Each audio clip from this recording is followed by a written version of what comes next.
Hello. আজকে আমরা সবাই মিলে আমাদের মম সুন্দরবন এসএসজির সদস্যা দীপার বিয়েতে আমরা সবাই উপস্থিত হয়েছিলাম। অনেকদিন পরে এক জায়গায় হতে পেরে খুব ভালো লাগছে। দীপার বাড়ির এই সামনের জায়গাটা এত সুন্দর করে সাজানো হয়েছিল যে সবাই ফটো তোলার জন্য এখানেই দাঁড়াচ্ছিল এবং ভিড় করছিল। তো আমরা সুযোগ পাচ্ছিলাম না, যখনই একটু সুযোগ পাচ্ছি তখনই আমরা একটু ছবি তুলে নিয়েছিলাম।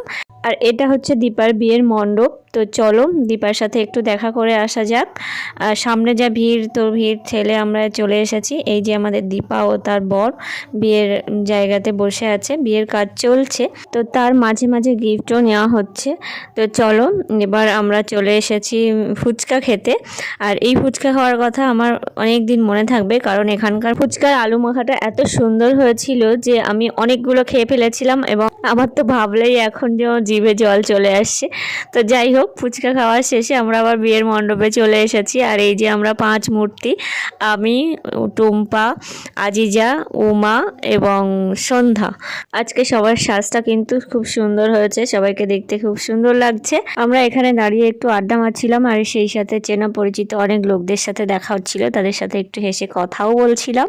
তো যাই হোক, এবারে আমরা খেতে যাব। আর খাওয়ার ওখানে অনেক কষ্টে জায়গাটা পেয়েছি, একটা ভাই আর কি জায়গাটা ছেড়ে দিয়েছে আমাদের জন্যেই।